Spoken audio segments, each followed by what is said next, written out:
ভাই একটু কথা বলেন না কেউ ভাই কথা বলেন ভাই রেডি কিন্তু আমাদের রাজপথের একটা সহযোদ্ধা ছিল।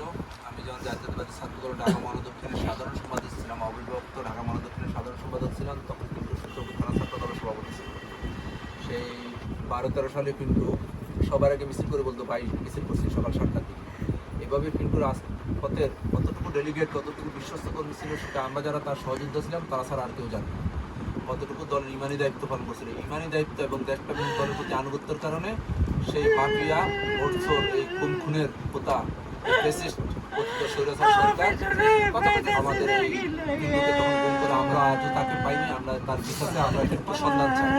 কিন্তু আম্মার পাশে বসে আজকে এই অন্তর্বর্তীকালীন সরকারের প্রতি আমার আহ্বান, আমাদের যারা সহযোদ্ধা গুম হয়েছে, পিন্টু, আমাদের সৌজকের সভাপতি সুজন, সৌজকের সহসভাপতি ফরহাদ, খিলগার আমাদের রনি, মাহমুদুল হাসান রনি, মতিঝিলের টিটু, সোহেল আমাদের সম্রাট, তারপর সোহেল, তারপর জহির, চাচা সোহেল সহ এইভাবে আমাদের যত সহযোদ্ধা গুম হয়েছে আমরা প্রত্যেকের সন্ধান চাই।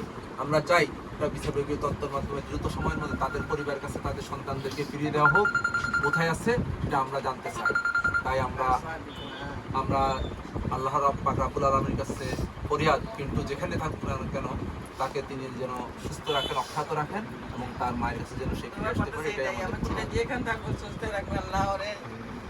আমাদের আঙ্কেল আপনার ছেলের সম্পর্কে আমি বলতে চাইছি যে আমার ছেলে, আমি আগে দেখতে চাই আমার ছেলেকে। আমার এটা দাবি আছে আল্লাহ কাছে, আমি ডেইলি আমি দোয়া করি আল্লাহ আমি আমার ছেলেকে আমি দেখাতে হবে বলবো। আমার আজকে 12 বছর হয়ে গেল ছেলে আমি দেখতেছি না, আমার ভালো লাগে না। 3 ছেলে দেখি কিন্তু একটা ছেলে দেখি না, আমার ভালো লাগে না কিছু। এটাই কেছি আমার দাবি আছে আল্লাহ কাছে যে আমি ওরে দেখাতে হবে বলবো। এটাই তো আমি আমার বাস আর কিছু আল্লাহ কাছে ডেইলি ক্লাসে পড়ি, জিজ্ঞেস করো না, ডেইলি করেছি পড়তে থাকি, ক্লাসে পড়তে থাকি, শেষ করে থাকি। এটাই আমার দাবি আছে। আর কি দাবি আছে আমার কিছু না, কি বলবো, আমরা ভালো না লাগে না। তুমি তো বন্ধু আছো ওদের, তো আমার ছেলে ভালো আছে, অবশ্যই খুবই ভালো ছিল খালাম্মা।